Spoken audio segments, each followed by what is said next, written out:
Hello, everybody. Welcome to the Geelong Zone. I'm a little bit nervous making this video. Depending where I go with my YouTube channel, this could blow up in the next 5 years, or no one would give a shit. I could be classed as an anti-Australian, or could be classed as a racist that doesn't love anyone else but white Australia. Don't know how people will judge this video, but I'm going to give you my political views.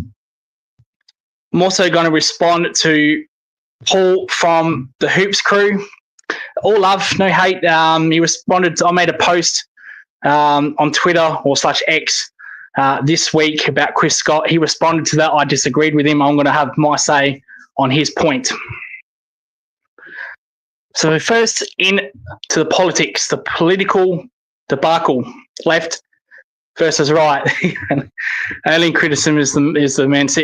There's more shirts coming. Trust me, there's more shirts coming, mate. There's more shirts. A little heads up.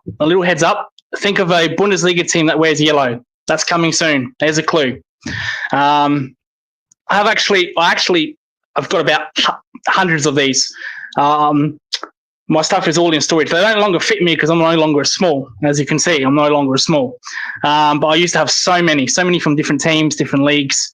But we'll see. Right, into it. Political views. All right. Everyone is talking about this march for Australia. The left claiming it's the most racist thing ever in the world. The right saying, well, it's the best thing ever in the world. Got opinions on that from a different point of view. Forget the shit. Talk probably while you're at religion. I won't be talking religion. That is not my expertise, Gary. You know a whole lot on me with that matter. Trust me on that. My views on this is I was for the march. I am heavily for the march. But there's a group of people that I do not like. There's a group, and that's from left and right. I'm going to give you their names in a second, who I think they don't care about Australia. They don't care about their agenda they're pushing through. They don't care about anything but themselves. They both want to cause chaos and mayhem. We'll start with the right. Thomas Sewell, or whatever his name is, the leader of the so-called neo-Nazi party. A guy that was born in New Zealand, by the way. Wasn't born in Australia. Was born in New Zealand. Get that through your head. He wants immigration out, but he lived in New Zealand. He's born in New Zealand. Incredible irony. The march was going so well. I thought the march was going very, very well. Both sides had their opinions. That's fine until his group of thugs turned up. What they did to the Aboriginal camp was disgraceful. Absolutely disgraceful. That is what in the war, in World War I, is what Germans used to do to the Jews. That was awful, disgraceful, and rightly so. He got charged for that. He got arrested outside the courthouse. Rightly so. No place for that. I've got a perfect solution for Tom Sawyer, or whatever his name is. We all know who we're talking about. Apologies if I get his name wrong. Thomas Sewell. Thomas, not Tom. Either way. I've got a perfect thing for him. One, go back to New Zealand where you come from, deport him. Or two, I've got something better. This is not me being sarcastic, me being naive. There's a country in Europe, little country in Europe called Lithuania. I think your political views of only the white class men only, white power, and stop immigration would suit your views better in Lithuania, who doesn't believe in immigration, who believes in the working white class man. For record, I believe in the working white class man. The working white class man's been around. Jimmy Barnes wrote a song about that, for crying out loud. But point is, they believe in no immigration. They believe in only in white people. But there's some ethnic colours in there, some African, some Muslims, but it's mainly a white society. I think your political views would be much suited for that country. And you're not born here, so you have no ties to this country. So why don't you take your Nazi party and move to that country? I'm sure they'll have you down there. Much better country to support your views. You weren't born here. You have no ties here. Kiri said, absolute scum, that man. Apparently he was a shit soldier in the army. 100% agree. I'm going to speak on the army on this. This in a couple of seconds, is a little bit personal for me, but I'll get into that a little bit. Right, so that's one right extremist on the right. The other one on the left, Abby Chatfield, who I think is an absolute terrorist. She's a terrorist, just like Thomas Hill, a terrorist, in my opinion. Absolute nut job, does not believe in what she preaches, does not believe in anything, is just an absolute left extremist terrorist. Strong word. Strong word. I could actually get banned. I could get sued here. Fuck it. I'm declaring bankruptcy. Fuck it. I'm bankrupt. Don't even bother. I'm not playing cricket anymore. I'm declaring bankruptcy. Don't even bother suing me. Fuck me. 2 years ago I was homeless. I was living at a mate's place. So I've got no money. Fuck it. But that's what she is. A terrorist. Does not believe in what she's preaching. Does not believe in anything. Abby Chatfield was actually a decent person. Now, she was on The Bachelor. The Bachelor. A reality TV show in Australia. If you're watching outside of Australia, which was on a Channel 10 program called The Bachelor, where there was a man, he'd pick out 20 women, one by one. They'd get removed, right? They'd get eliminated from the show. At the end, he has his choice of marrying that person. Abby Chatfield got to the semi-final or final. She didn't act like that on that show. She had a media gig in the media on radio. Didn't act like that on radio. It's only the last 2 years where she's acted complete nut job. But I have another solution for Abby Chatfield. Another great solution. If I was the government, all right, if I was Prime Minister, hear me out here. I'd offer her $500,000. I'll give her $500,000. Spend it on whatever you want, do whatever you want, but you got 5 days to fuck off from this country, or I'm going to charge you with terrorism. That's what I do. Go to Gaza. Go to Palestine. Go to Afghanistan. Go wherever. Go to Bali. Go to Antarctica for all I give a damn. Go to Mars. Be the first woman to go to Mars, for crying out loud. Do whatever you want, but get the fuck out of this country. You've got 5 days. And I think both actually, it would be actually quite amusing if Thomas Hill and Abby Chatfield actually got together. That'd be actually fucking amusing. That is a reality show, The Bachelor with Thomas Hill and Abby Chatfield as the contestant. That would be great TV. But now, moving on past that, this is where it becomes a little bit personal for me. Trust me, that ratings will go through the roof. Absolute ratings will go through the roof. They actually might find more in common than they actually realise, because they both preach the same bullshit. Yeah, send them both to North Korea. Let Mr. Kim Jong-un deal with them. Oh yeah, will he really deal with them? Yeah, hanging. Now, this is a little bit personal for me. In this march, there was a soldier, and everyone on the left was claiming he was a racist. He was a neo-Nazi racist.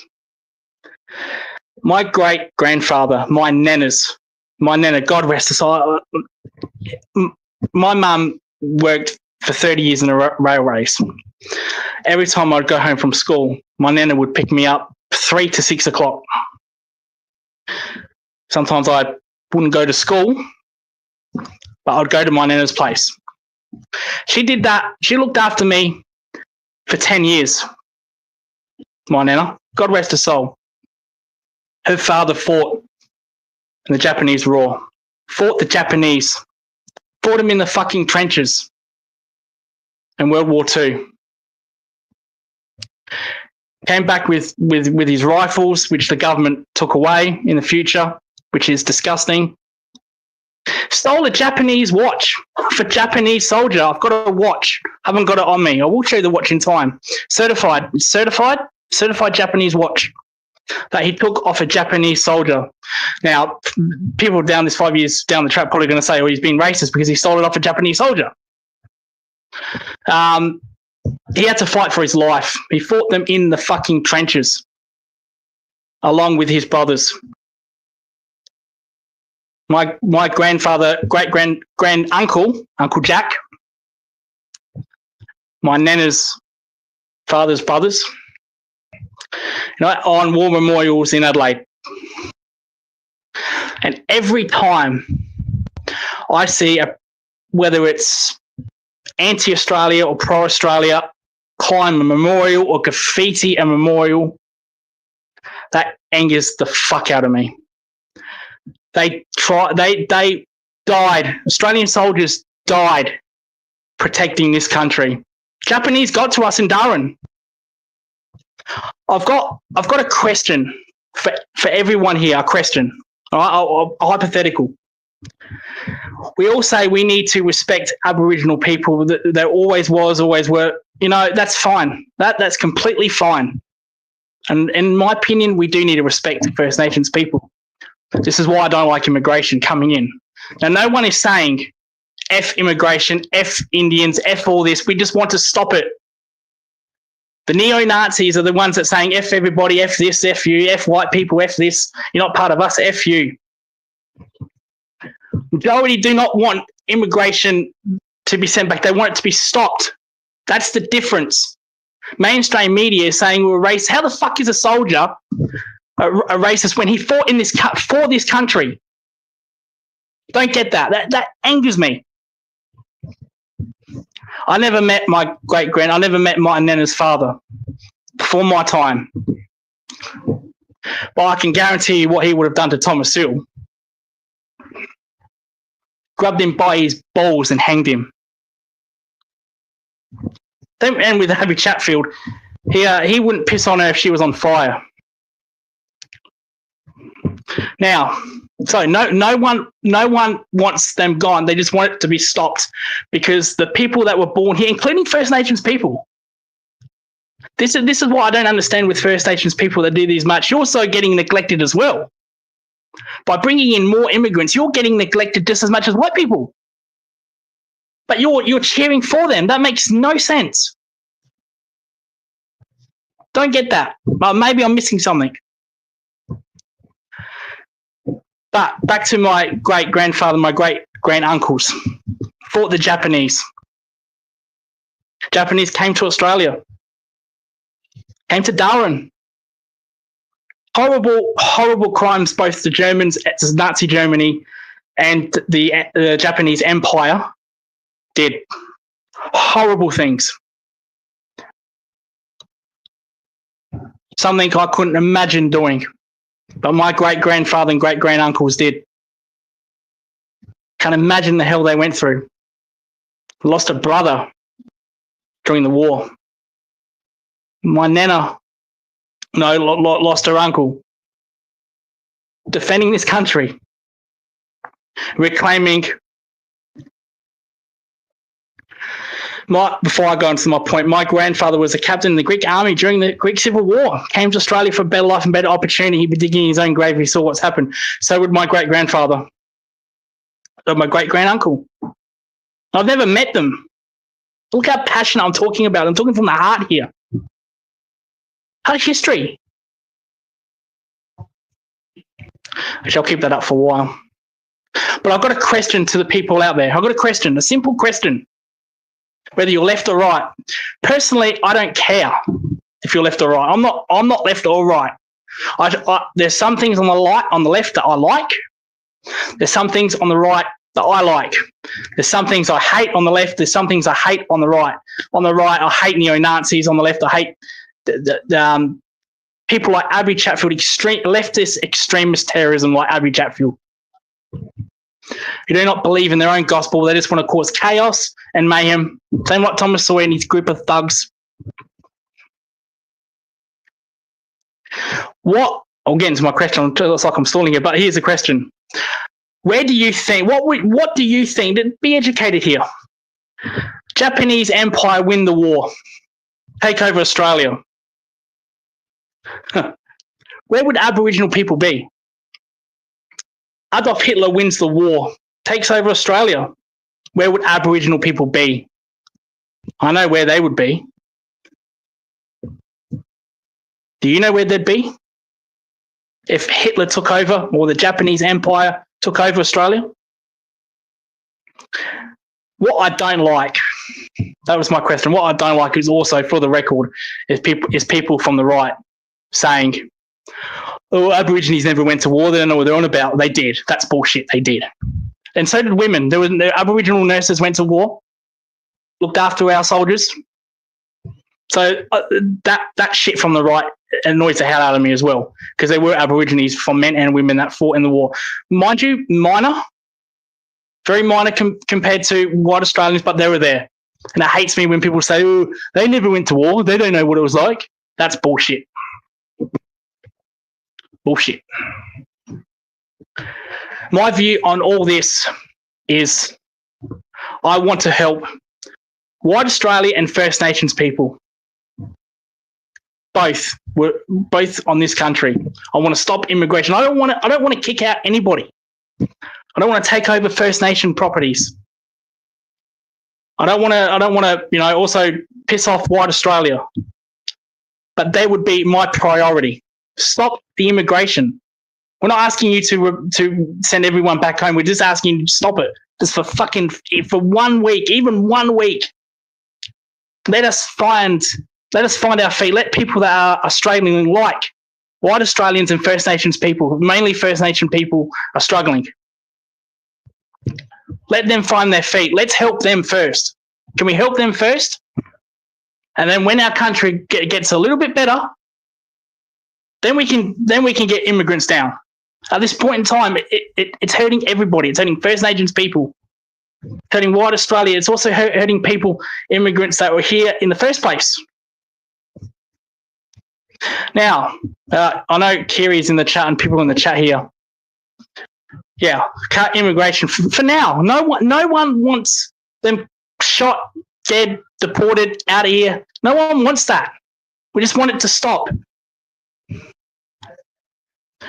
Back in the late 90s, early 2000s, Kiri also knows this.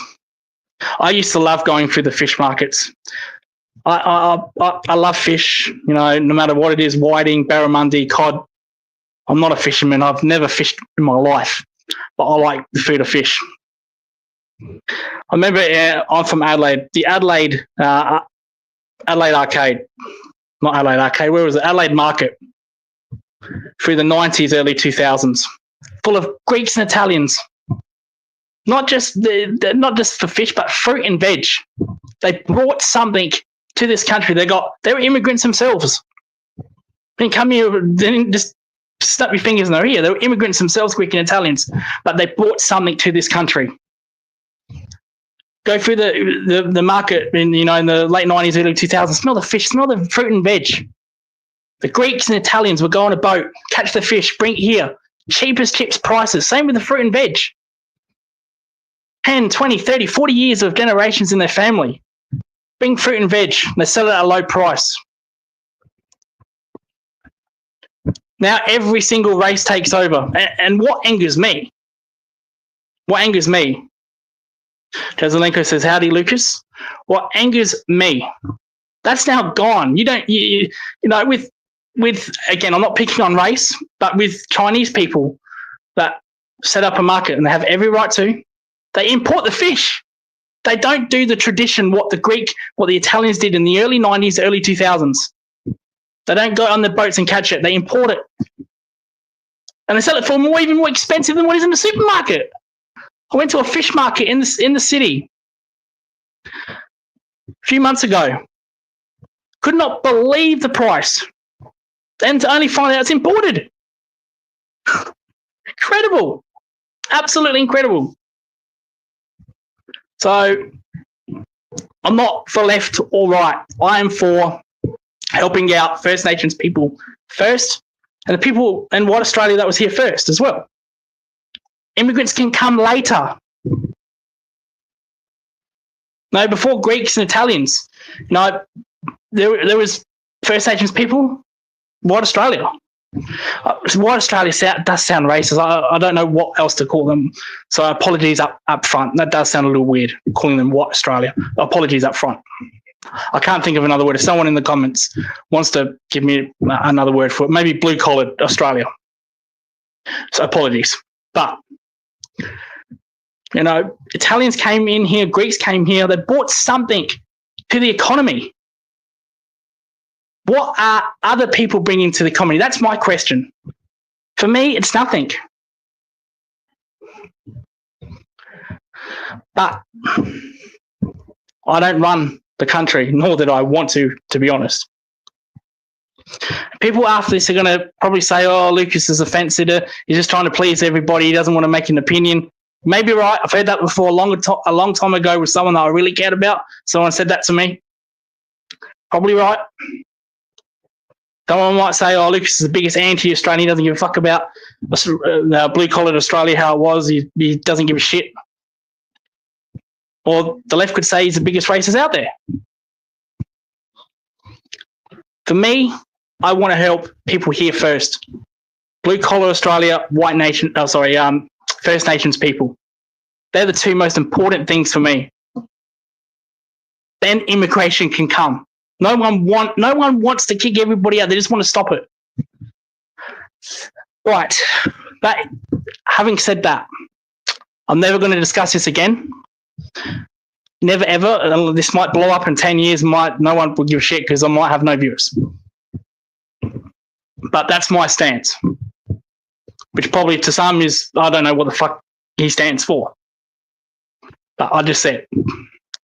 Now, on the Hoops crew last night, Paul from the Hoops crew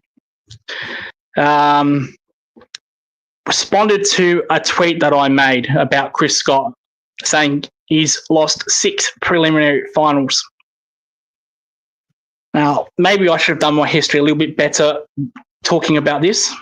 I don't regret that post. I stand by that post. He's lost 6 prelims.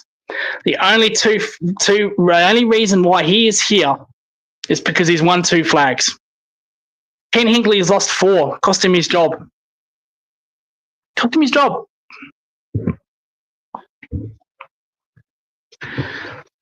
The first premiership Chris Scott won, I firmly believe that was Bombers' team. People can disagree. I think if Bomber Thompson was the coach of that year, he would have won it. It's fine. Fine. For the record, I was never a Chris Scott hater. When I started with the Hoops crew 2 years ago, I was praising Chris Scott. But in the big games, prelims, makes me wonder that maybe he's past it. Now, the 2022 flag.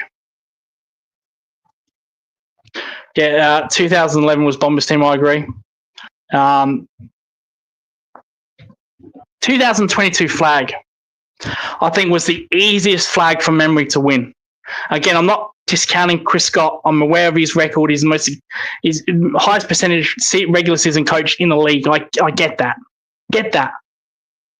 Yeah, can't take 22. Yeah, sorry. Can't take 2016. Okay, now this is the problem. No, hang on. I want that back up. Where is that? Come on, put it back up. There we go. Okay. This is where kind of Paul agreed with this statement. I'm here to challenge that. This is what I have a problem with. Right. And you're absolutely right, Paul and Jazelenko. 2022. Geary said Chris Scott was still the coaching on the day. Absolutely true. 2022, 16 straight wins. All right. This is the point. This is where I'm going to clip this thing here, send it to Paul, send it to my Twitter page. All right, let's go back through. This is probably where I should have done my history a little bit better. but I don't know how to screen share at this point. Someone has to teach.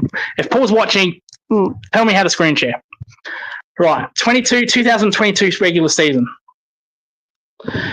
Right, there was really no challenges in that season. Right, the top four, or the final. Talking about teams in the finals, Brisbane was nowhere near where it was. They were almost at the end of their rebuild before they became good. So rebuild was closing but not done.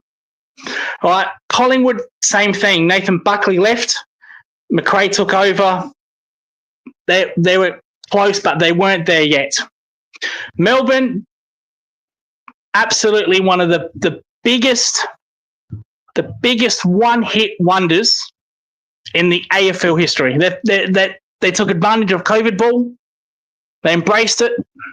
They won a flag. Apart from that, they have done absolutely fuck all since. And in that prelim that year we won it, we absolutely smashed them. Absolutely smashed them. And Kiri said, if Bomber was the coach of 2000, we wouldn't have won. I respect that opinion. That's fine. Like what Paul said. But this is my opinion. Now, Melbourne, this team in the finals 2022, biggest one-hit wonders ever. They've done nothing since. And we pantsed them in the prelim final. Who else was in that final series? Someone has to remind me. Richmond. End of their three-peat, or not three-peat, but three premierships. They lost a prelim to Mason Cox out of all people. But end of their three premierships, they were on the down. They weren't a threat. Western Bulldogs, again, they made the grand final in COVID ball. They won many years later. They're a team that either finishes 8th or 9th, somewhere between 7th and 9th. Either they just sneak in or they just miss out, hence this year. Competition wasn't great back then. Now, in the first qualifying final, this is where I should have really checked my stats here. So I'm saying stuff that I haven't checked, so I could make myself look very stupid here. I'm going from memory. We played Collingwood in that first final. They were our biggest challengers. Everybody in that game saying, you know what, I reckon that they're not there yet. They're still in their rebuild. It's not complete. Probably a couple of years away from actually being serious. We only beat them by, I think, 1 or 2 goals. Just got it done. Just. I'm also forgetting Sydney. Sydney, I'll get into that in a minute, because Sydney we played in the grand final. So we bet Collingwood just. We play 2 weeks later. We play Melbourne. Biggest one-hit wonders. Absolutely. Jazelenko, I'm going to respond to that in a minute. I'll keep that there. We played Melbourne 2 weeks later. Biggest one-hit wonders. We absolutely destroyed them. They made no competition whatsoever. Right. Big one. Sydney Swans. Good team that year. Now, at this time, hindsight's good, because we can easily say, well, they just shit the bed in grand final, so it doesn't really matter. When we played Sydney that year, we did not know that was coming. Yeah. When we played Sydney, we did not know that was going to happen. I was shocked by the result. I thought I picked Geelong, did not pick them by that. The game was over half time. Let's be honest. It was the most easiest season. Collingwood was our only challenger. I think Collingwood played Sydney in that prelim. And from memory, Sydney just got over the line from memory, I think. From memory. Because next year Collingwood won it.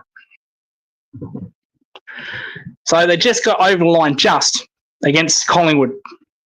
And then they capitulated in that grand final, like they did against Brisbane, like they did against Hawthorn. It was the easiest season known to man. Now, I'm not discounting Chris Scott. Now, Jazelenko said, if Chris Scott wins it all this year, I'd be happy for him. Where's that comment? What it pinned? Okay, so what if we win it all this year, then does Scotty go up to statue because there's more and more better competition now? Right, we're gonna get into that, and then I'm gonna end the show. I didn't want to really make an hour show here, but it is what it is. Hopefully, I can just end it in 10 minutes. There's only three. This out of all the games Chris Scott has coached in. I only have problems with 3 games. Hence, their prelim finals. Probably there's a little bit of bias there. The one against Hawthorn, where we led at 3/4 time. If I'm not wrong, that started their 3-peat, I believe. I could be wrong. Someone in the comments, please clarify that. I didn't think it was over until midway through the 3rd January because Sydney's come. But, yeah, there were kind of comebacks king. Yeah, I get that. But, for me, I thought it was done. So, the prelim against Hawthorn many years ago, which I think started Hawthorn's 3-peat or was in the 2nd year of their 3-peat. I'm not sure. Someone has to clarify. Yeah, so that was 2013, yeah. Terrible. I remember from that game, he went man-to-man. Now, Paul from the Hoops Crew made a good point. He says the only problem with him is he is too slow in making changes. Well, I'm sorry, mate. Can't be too slow. First of the 3-peat. Okay. I'm sorry, mate. You cannot be slow in finals. Just like players, they cannot be slow. There's always pressure. You've got to make snap decisions. Now, the other one, so that's the one I had a problem with. By 3/4 time, there could have been our 3-peat. Could have been our 3-peat. Never know. But Hawthorn won their 3-peat. Now, the other 2 I have a problem with is the one against Richmond, where Dustin Martin was in the prime of his career. Dustin Martin didn't do anything that game. Didn't really do much. You know the one player that hurt us a lot? You'd never expect it. Was Jason Costagno. Little Richmond small forward. Kicked 2 goals. A game we led at half-time. Are you kidding me? Costagno? Are you absolutely kidding me? No disrespect. Really? Costagno? Let him do what he wanted. Tom Lynch also had a good game, but that's Tom Lynch. That's expected. We go up against Phil Thorpe in the grand final. We have to accept that Phil Thorpe's going to kick 4 goals. Probably they're going to expect Cameron to kick 4 goals. Expect Stania? Imagine Ben Keys kicks 5 goals in the grand final against Geelong. You're thinking, what the fuck? What? That was like that. Incredible. Absolutely incredible. And the one problem I had also, the other problem I had was against Sydney in that prelim where we didn't even turn up. Well, actually, we did turn up, but it was 1/4 too late. We didn't even turn up. The game was done by 1/4 time. I think we won the second half, put wallpaper over cracks, but Darcy 4 goals in gather round. Castagna, George can't stand. Seinfeld quote. The Sydney game was shocking. That for me was absolutely awful. That first quarter. Did all right after that, but the game was gone. That's on the coach. You're not revving your players up.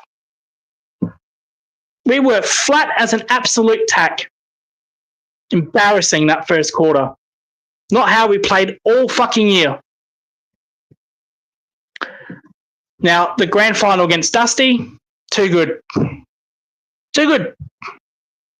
Dusty did a whole lot more game than that prelim game. Too good. That doesn't faze me. That's fine.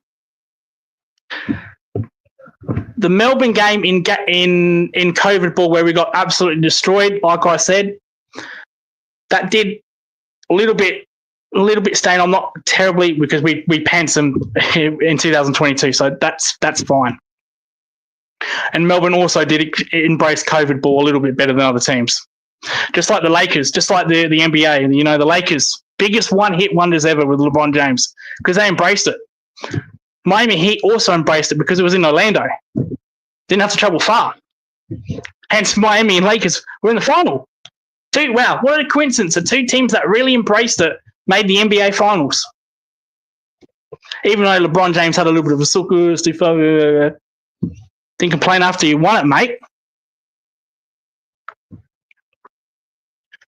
But Melbourne that year, Richmond also embraced it. Well, Richmond, of course, Richmond loved it because all their players were in their prime. Hence Richmond won it, hence Melbourne won it. Biggest one-hit wonders. Done nothing since Melbourne. Been bottom, they haven't made finals. I don't think after 2022 they have made finals. Could be wrong. COVID Cup and Miami. I am a Miami fan. Let's relax. I do wear a Miami Dolphin shirt. Just relax. Relax on Miami. But they took it seriously. Now, the last game I have a problem with was last year's prelim. Going so well. So well. Max Holmes gets injured, and Chris Scott, to Paul's credit, takes a fucking age to make a decision. And it hurts us.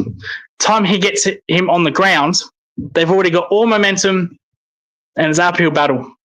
And then when Ollie Henry kicked that goal to get them in front, he kept the same midfield that smashed Geelong in that third quarter. That's a problem I have with. Just fuck the Lakers then. Yeah. I did have a Jimmy Butler Miami shirt, jersey. That looks a little bit stupid me wearing that now. So I've got the Dolphins player. I've got the back is Tua, who's still up their quarterback who's still at Miami.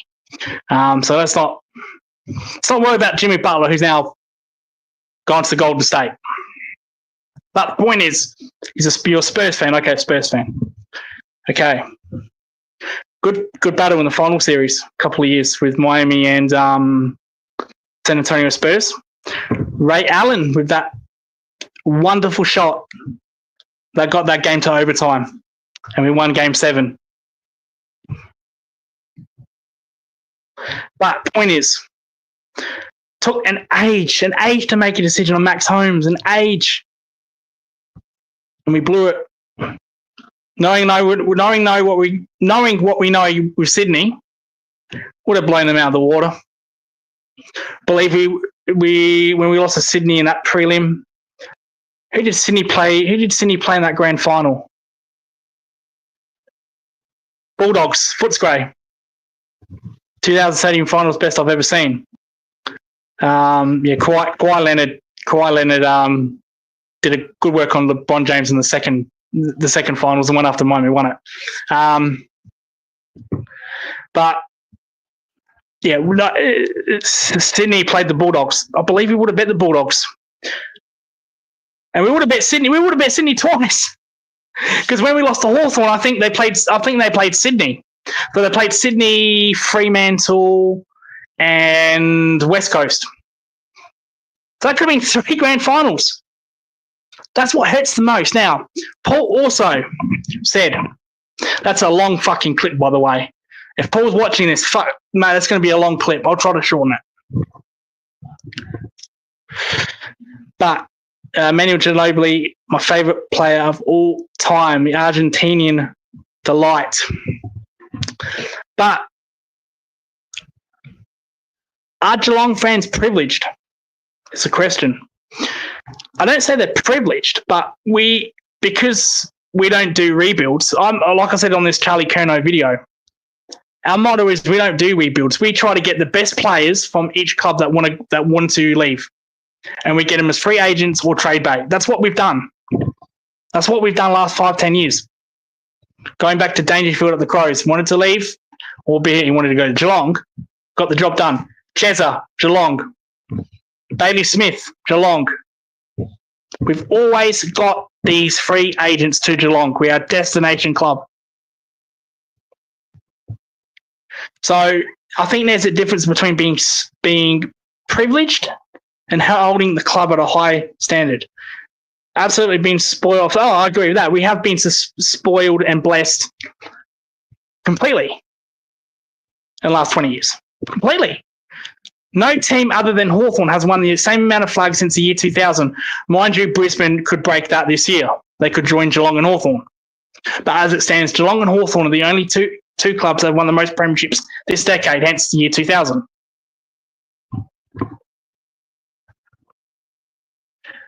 Geelong haven't finished lower than 12th. And when 2 years ago, after they won that grand final, when they didn't make finals, we called it a disaster year. That's how high we put the club up. But at the same time, when coaching errors are made, Paul, we have to deal with them. We have to sort it out.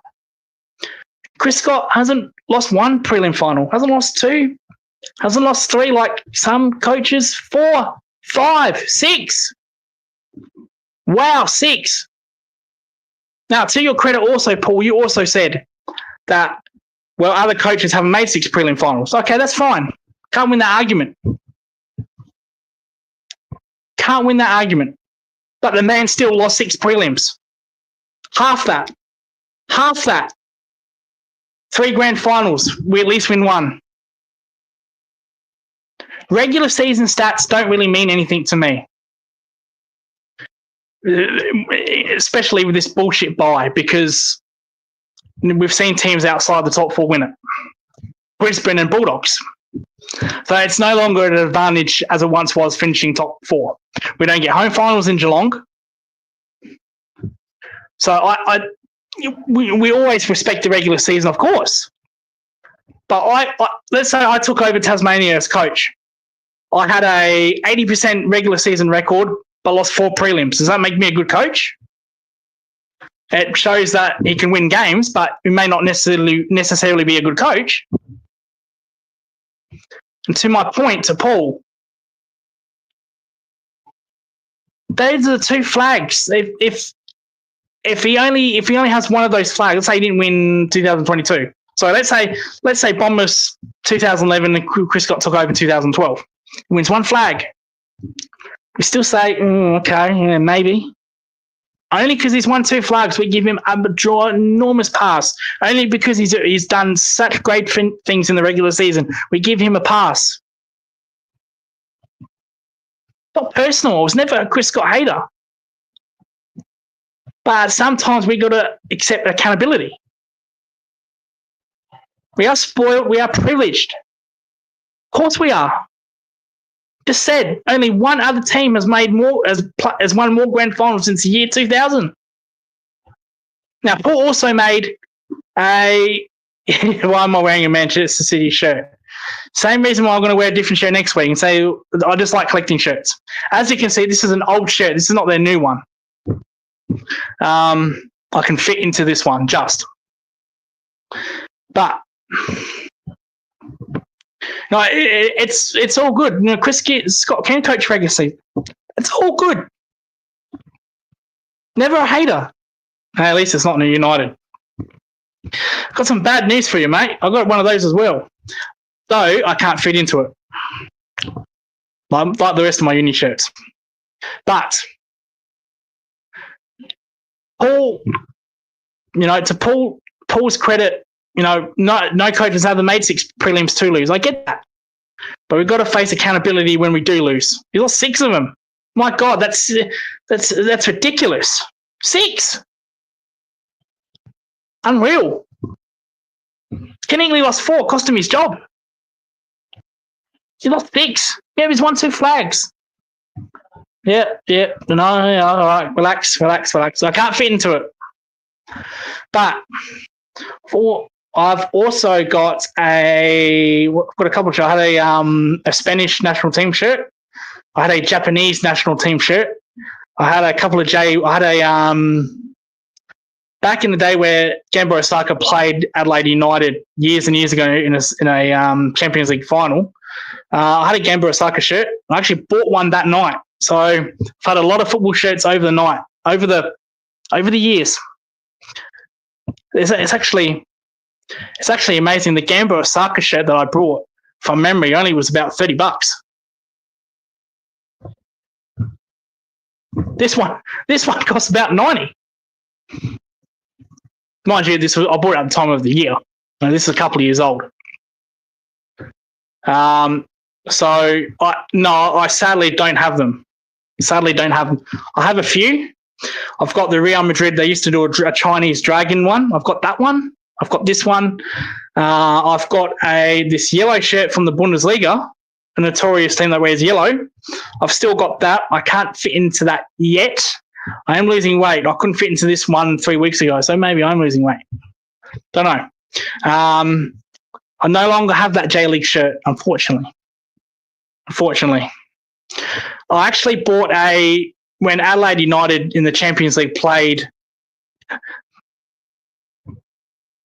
Maybe it might have Marco Reus at the back of it. Might. Does it? Or was it Blaskarowski? Not sure. I'm not sure the name of the back of it. It's either Reus or Blaskarowski, the Polish right winger. Not sure. It is old. It's not a new one. It's older than this. Blaskarowski played at Dortmund years ago. Years and years ago. Probably a good 5-6 years ago. That's how old that shirt is, but I've still got it. Can't fit into it yet. Now, if Kerry said if we lose a prelim, that's 7. That's now 7. 7. How long can we go like this? Especially, Kiri, if we win the prelim, if we win a qualifying final, we got to beat Brisbane or Adelaide. To win a grand final, we got to beat. There is contenders there. We got to beat Brisbane and Adelaide, just like last year. Got to go through Brisbane. Failed. To win the flag, you got to get through Brisbane and Adelaide. Adelaide and Brisbane are going to say the same thing about Geelong. Well, we got to get through Brisbane, Geelong, or Crows and Brisbane. So Crows and Geelong. But if we lose 7, oh, heavy questions need to be asked. Mate, as much as you're good in the regular season, you bought us 2 flags. Can't lose 7 prelims, man. Come on. Wins the grand. If he wins this year's flag, beats Brisbane, beats Adelaide in the prelim. So beats Adelaide in the grand final. There's people say, "Oh, you humble pie, Lucas." Well, maybe, but I was never an anti-Chris Scott guy.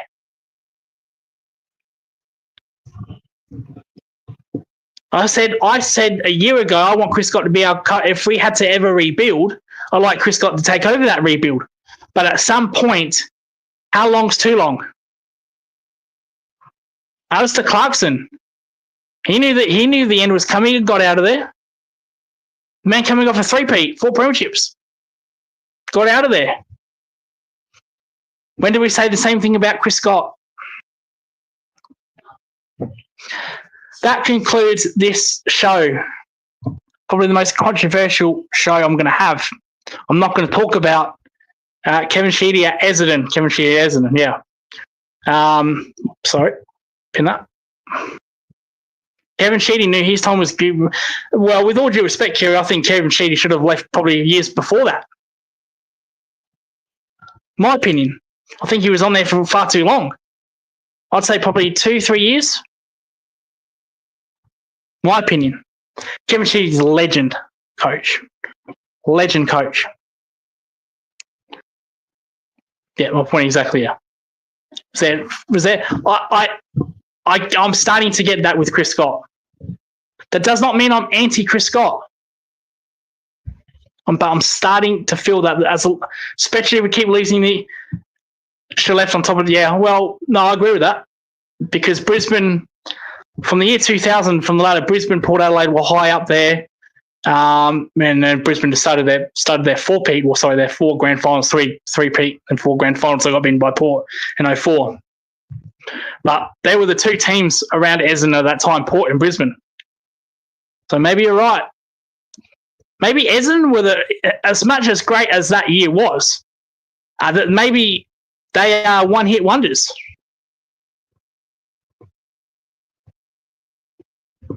Which is a bit which is a bit harsh because They did make the grand final. The next year, I believe. Did they play? They played Brisbane in the year 2001, and then Collingwood. I might be wrong. Maybe it was a little bit harsh calling them one-hit wonders because they did get back to the grand final. But that 2000 team was unreal. Probably the greatest ever team that year. Essendon and Paul, yeah, they should have, yeah. But Brisbane's midfield was stacked. That was the most talentedest midfield you'll ever see.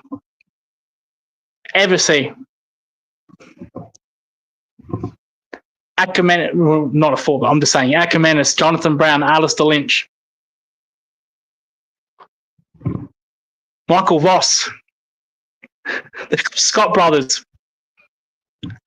Dynamite team, absolute dynamite team. Simon Black. That's how good that team was. I had to think about Simon Black being in that team. I had to think of a split second. That's how good that team was. Craig McRae, I know he's a coach now, but he was in that team. He made that team. You make that team, you're a damn good player. Lappin down back. Justin Lepage down back. Dynamite team that won 3 flags. Maybe Essendon should have won 99, but North were very good. You could say the same about North. North should have won more flags in the late 90s. Should have bet the Crows. Botched it. They're in front. Another team that was in front, I think, at halftime. In fact, they were cruising. They should have really won that by 30, 40 points. As I think, was it Malcolm Blight who would say this? Bad kicking's bad football. Was it Malcolm Blight or was it someone else? Don't know that for sure. Bad kicking's bad football. North kicked themselves out of that in that game. They should have won by plenty. Too young to. I remember the game. I'm not talking about watching on YouTube. Actually, seeing it live back in the 90s. I remember bits and pieces of it. I was a young man. I was a young kid, but I remember bits and pieces. I remember my mum celebrating.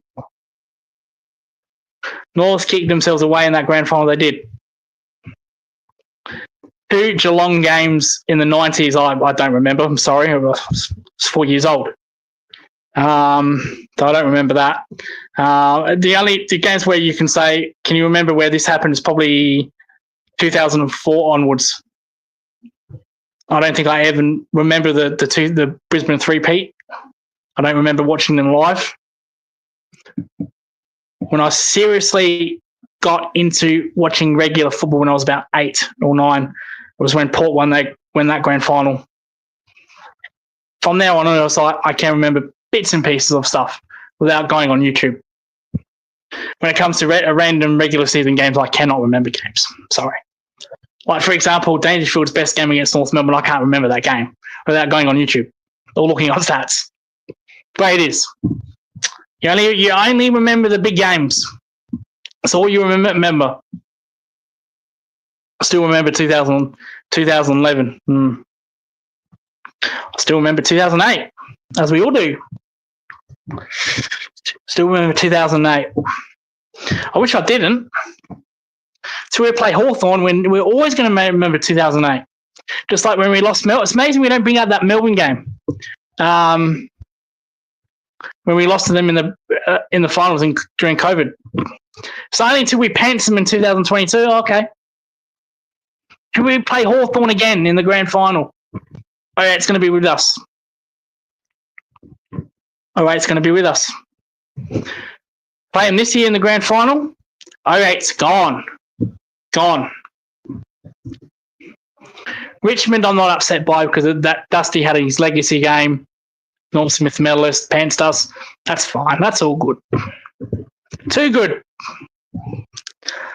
Yep, the Hawthorn, Brisbane prelim, nice little hiding. But this has gone for 54 minutes. This is supposed to be a 20-minute show. Thank you all for watching the Geelong Zone. Again, if I've offended anybody, I will apologise that I'm sorry. But I believe in what I believe in.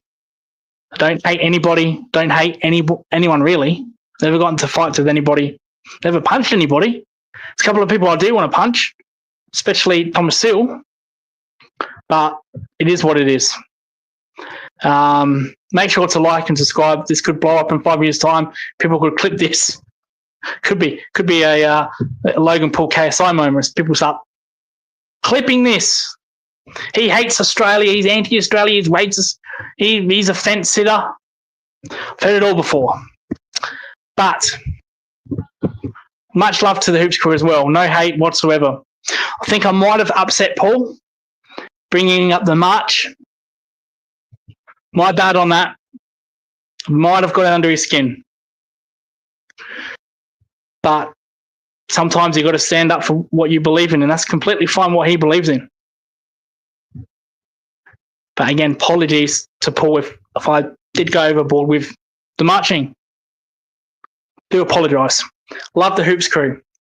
Now, for content on this show coming up, I'm not sure I'm going to do a watch along because, for one, I like sitting in the room at the back, like facing forward in the lounge room. So we will see. Not at this point, I'm probably 60-40. I'm going to watch it in that room. Probably not.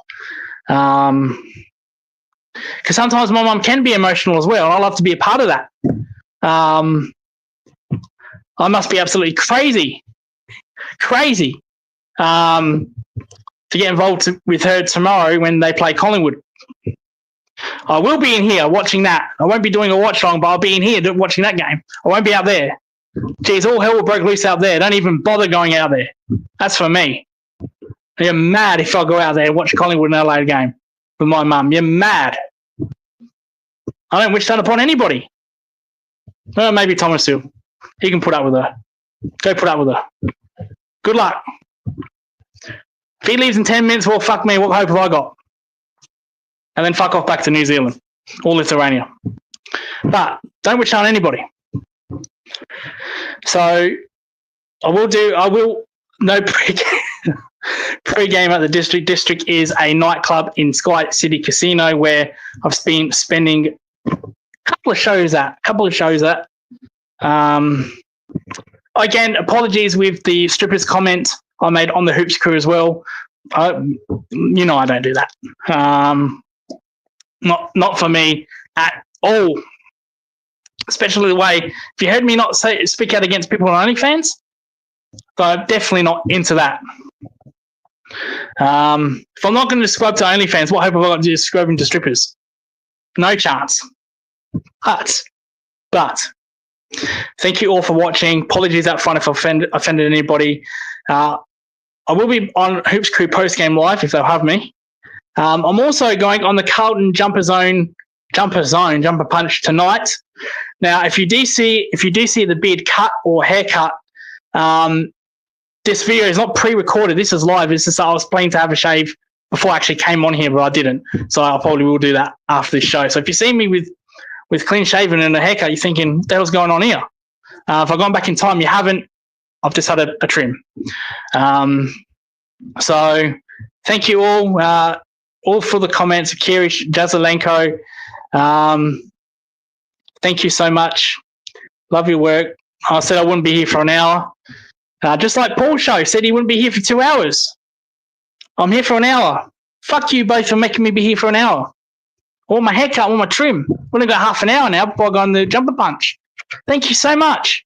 No, I love all. Hey, if you're still here for 3 hours, I'm still here for 3 hours. So it is what it is. Thank you, Jazza. Thank you, Kerry. Yeah, well, I know. Yeah, I know. I know. And now I'm talking absolute bullshit. I'm trying to actually milk to get to 1 hour. But no, we're into here. Thank you so much for watching. Make sure to like and subscribe. And we'll see you on the next show. Goodbye.